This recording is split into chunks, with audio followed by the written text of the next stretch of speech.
Bonjour à tous et bienvenue à Catch Club.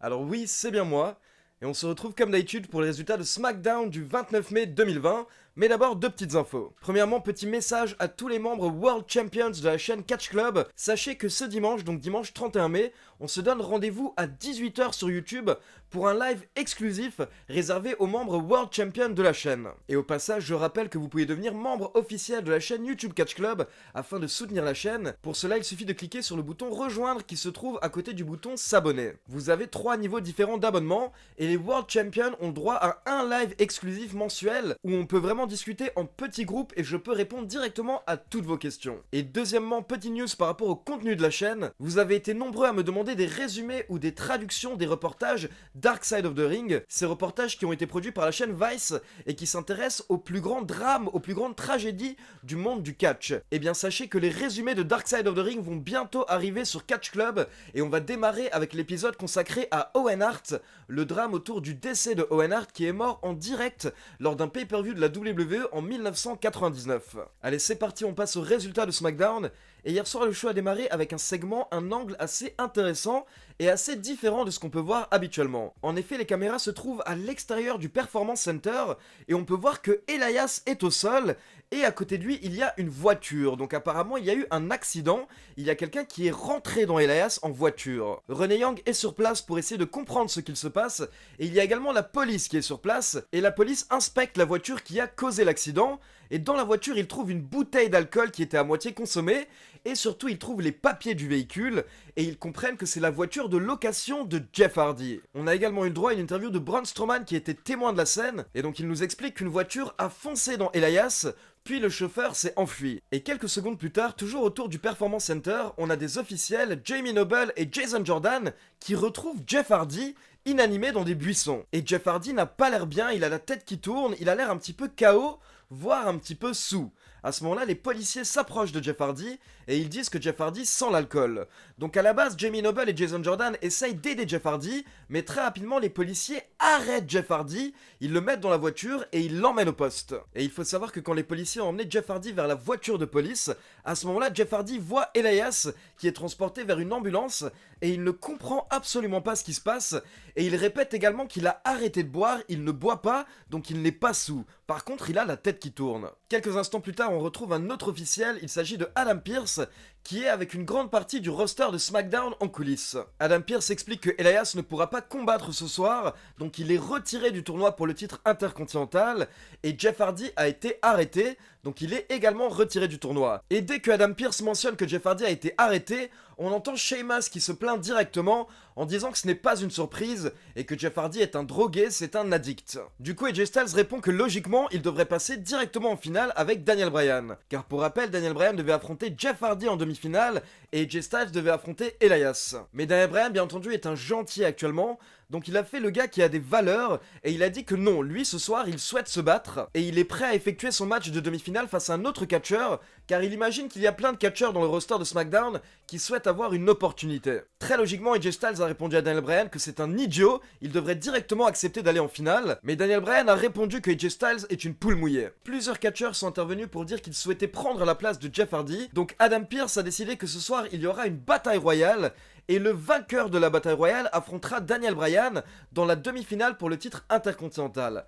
Par contre, AJ Styles, lui, passe directement en finale. On enchaîne donc directement avec cette bataille royale. Pour info, on avait des catcheurs comme Shinsuke Nakamura, Drew Gulak, qui est donc bien de retour avec la WWE et qui a signé un nouveau contrat. On avait également Cesaro, Sheamus, Baron Corbin, Dolph Ziggler, Lince Dorado, Jey Uso qui apparemment va catcher en solo jusqu'à ce que son frère soit de retour de blessure. Et également Grande Métallique. Comme vous pouvez l'imaginer, ça partait dans tous les sens. On a pu voir une petite réunion entre Sheamus et Cesaro durant le match. On a également Shorty G qui s'est fait avoir car à un moment il a éliminé Cesaro, puis quelques instants plus tard il a éliminé Nakamura. Mais alors que Nakamura était en train de distraire les arbitres à l'extérieur, Cesaro en a profité pour éliminer Shorty G, alors que Cesaro ne faisait même plus partie du match. Donc Shorty G a été éliminé de manière injuste durant le match, ce qui nous a laissé avec Sheamus et Jey Uso. Et assez rapidement, Sheamus a porté son Brogue Kick, puis il a éliminé Jey Uso pour la victoire. Donc Sheamus affrontera Daniel Bryan plus tard ce soir, en demi-finale du tournoi pour le titre intercontinental. Puis on passe en coulisses et on retrouve Sonya Deville, qui nous explique que la semaine dernière elle s'est débarrassée d'une blonde, et cette semaine elle va enchaîner avec une autre blonde, car elle va s'occuper de Lacey Evans. Mais il se trouve que Lacey Evans était derrière Sonya Deville pendant cette promo, et d'un coup elle a violemment poussé Sonya Deville, et elle lui a donné rendez-vous dans le ring. Puis dans un autre coin des coulisses, on retrouve Cesaro qui est en train de s'embrouiller avec Shorty G. Cesaro veut laisser une chance à Shorty G de partir pour éviter de prendre une autre fessée. Mais Shorty G répond avec un coup d'avant-bras et il dit qu'il accepte le challenge de Cesaro. Puis on passe au second match de la soirée entre Lacey Evans et Sonya Deville. Je m'attendais pas à grand chose par rapport à ce match, mais honnêtement on a eu le droit à pas mal d'intensité, pas mal de violence, et le match s'est terminé par un double décompte à l'extérieur pour les deux catcheuses. Donc Lacey Evans remonte sur le ring et elle demande à Sonya Deville de la rejoindre pour qu'elle puisse régler leurs problèmes, mais Deville répond qu'elles régleront ça selon ses termes quand elle le souhaitera. Puis on a le droit à la petite promo hebdomadaire des Forgotten Sons, et les gars sont pas contents quoi. Puis on retrouve Alexa Bliss et Nikki Cross dans le ring pour le talk show A Moment of Bliss, où elles accueillent les champions par équipe, le New Day, pour un sommet entre champions par équipe de la WWE. Donc on a les champions masculins de SmackDown, le New Day, et les championnes féminines de la fédération, Alexa Bliss et Nikki Cross. On a eu le droit à un échange de cadeaux entre les deux équipes, puis très rapidement les New Day ont mentionné les Forgotten Sons, donc peut-être que ce sera leur prochaine rivalité. Puis de New Day ont mentionné les Iconics. Ils ont expliqué que Alexa Bliss et Nikki Cross sont en rivalité avec les Iconics à Raw, mais du coup ils se demandent avec qui elles sont en rivalité à SmackDown. Et là on a le droit à l'entrée de Bayley et Sasha Banks. Bayley a précisé que Sasha et elle sont la meilleure équipe de la WWE, puis Alexa Bliss a lancé un pic à Sasha Banks en disant qu'ils sont actuellement 6 dans le ring, mais il y a 5 champions et une personne qui n'a pas de titre. Mais Bayley a défendu Sasha en disant qu'elle était l'une des leaders de la division féminine de la WWE. Sasha ajoute qu'elles peuvent remporter ces titres quand elles le souhaitent, où elles le souhaitent, et que c'est elles qui ont relancé la division par équipe féminine à la WWE. Donc Alexa Bliss et Nikki Cross ont répondu en disant qu'elles sont prêtes à défendre les titres tout de suite, mais Bayley a répondu que non, Sasha Banks va prouver à quel point elles sont une bonne équipe en battant Alexa Bliss tout de suite dans un match à contre 1. Et Sasha Banks n'avait pas du tout l'air d'accord, elle avait l'air très surprise, sachant qu'elle n'était pas du tout en tenue de combat et elle portait des talons. Mais Bayley dit que ce n'est pas un problème, elle va retourner en coulisses et elle va trouver des chaussures pour Sasha Banks. Donc encore une fois, Bayley qui prend une décision qui ne plaît pas à Sasha Banks et qui en fait un petit peu à sa tête. Pour éviter l'affrontement, elle utilise sa meilleure amie. On enchaîne donc avec le troisième match de la soirée, Alexa Bliss contre Sasha Banks. Entre temps, Sasha Banks a pu trouver une paire de baskets. Et pour info, Bayley et Nikki Cross étaient aux commentaires durant le match. Et comme d'habitude, Nikki Cross faisait tout un cirque. Vers la fin du match, Alexa Bliss est montée sur la troisième corde pour effectuer son finisher, le Twisted Bliss. Mais à ce moment-là, Bayley est également montée au bord du ring. Donc Nikki Cross s'est mis entre les deux catcheuses, mais Bayley a poussé Nikki Cross sur Alexa Bliss, et donc Nikki Cross a fait tomber sa partenaire. Derrière, Sasha Banks a pu enchaîner avec un coup de genou, puis un roll-up pour la victoire. Ensuite, les commentateurs nous rassurent par rapport à l'état de Elias. Ils précisent qu'il est dans un état stable à l'hôpital, et qu'il n'a pas de blessure grave. Puis on passe au quatrième match de la soirée avec Cesaro face à Shorty G. On a eu le droit à un match plutôt court de moins de 5 minutes, mais assez bon, avec une victoire surprise de Shorty G qui a contré un powerbomb avec un sunset flip pour le compte de 3. Puis on a eu le droit à un petit segment autour du couple Otis-Mandy Rose. Pour info, c'était une scène qui est inspirée d'un grand film américain. En gros, Otis et Mandy Rose étaient autour d'une piscine en train de prendre du bon temps. Et Otis voulait se baigner, mais Mandy Rose a dit qu'elle va faire une sieste. Et à ce moment-là, quand elle s'est endormie, on a eu le droit au rêve de Mandy Rose qu'on a pu voir à l'écran.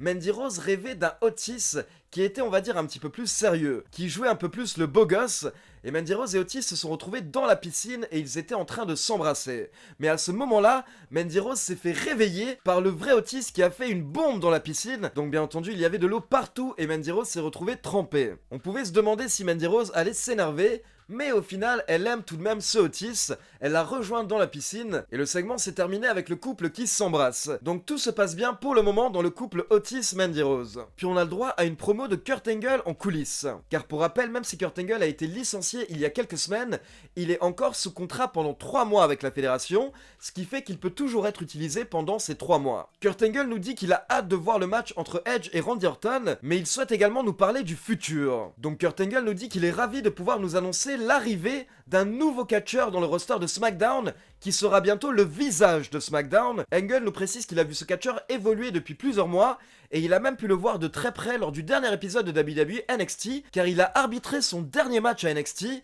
Il s'agit bien entendu de Matt Riddle et derrière on a le droit à une petite vignette qui hype l'arrivée de Matt Riddle prochainement à SmackDown. Puis toujours en coulisses on a le droit à une petite promo de Sheamus qui s'acharne encore une fois sur Jeff Hardy. Sheamus nous dit qu'on parle de Jeff Hardy depuis des semaines alors qu'au final Jeff Hardy n'est qu'une déception, il déçoit toujours les fans. Et maintenant les gens parlent de Matt Riddle au lieu de s'intéresser à Sheamus. Sheamus nous prévient que ce soir il va battre Daniel Bryan et il dit que SmackDown n'est pas un endroit pour les faibles. Donc Daniel Bryan vient confronter Sheamus en coulisses et Sheamus lui dit de dire ce qu'il a à dire. Mais Daniel Bryan a simplement répondu en portant un coup sur le pied de Sheamus. Et donc on passe au main event de la soirée, Sheamus contre Daniel Bryan en demi-finale du tournoi pour le titre intercontinental. Le vainqueur de ce match affrontera AJ Styles lors de la finale pour couronner le nouveau champion intercontinental. On a eu le droit à un gros match d'environ 12 minutes et vers la fin du match, Sheamus est en train de dominer Daniel Bryan et il allait porter son Brogue Kick.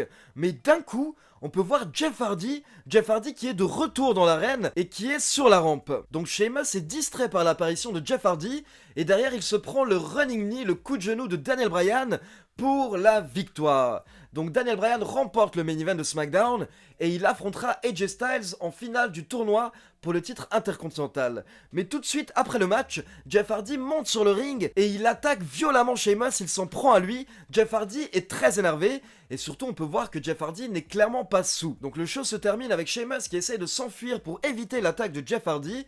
Et surtout, pour info, on a eu droit à une petite mise à jour après SmackDown. En effet, la WWE a annoncé que les policiers ont effectué des tests sur Jeff Hardy et que Jeff Hardy n'avait pas consommé d'alcool. Et surtout, apparemment, ce n'était pas lui qui était au volant de sa voiture quand la voiture a percuté Elias. Donc Jeff Hardy est totalement innocent. Et logiquement, maintenant, il va y avoir une enquête pour trouver qui a pris la voiture de Jeff Hardy et qui a foncé dans Elias. Et donc, attention pour ceux qui veulent éviter les spoilers, mais bien entendu, je vais dire quelque chose d'assez évident. J'ose imaginer que le coupable va être Sheamus, car clairement, toute cette storyline est pour faire avancer la rivalité entre Sheamus et Jeff Hardy. Donc on peut clairement imaginer que c'est Sheamus en fait qui a pris la voiture de Jeff Hardy, qui a exprès laissé une bouteille d'alcool dedans et qui derrière est rentré dans Elias. Et on peut imaginer que par la suite Sheamus a sûrement attaqué Jeff Hardy à l'extérieur du Performance Center, puis il a dû lui verser de l'alcool dessus pour que Jeff Hardy pue l'alcool. Donc j'imagine que les révélations vont arriver petit à petit au cours des prochaines semaines et j'espère que derrière on aura le droit à un vrai Sheamus heel, car là par contre c'est tout de même une grosse storyline. Voler la voiture de quelqu'un, faire un coup monté et rentrer dans un autre catcheur, ça veut dire qu'on est vraiment un gros méchant, on est un psychopathe. Donc j'espère que Sheamus va passer encore à un autre niveau de heel maintenant qu'il est de retour du côté de SmackDown. Donc voilà, c'est tout pour les résultats de SmackDown. Comme d'habitude, n'hésitez pas à me laisser vos avis dans les commentaires. Et n'oubliez pas de liker la vidéo, de vous abonner à la chaîne et de cliquer sur la petite cloche pour être informé de la sortie des prochaines vidéos. Ciao tout le monde!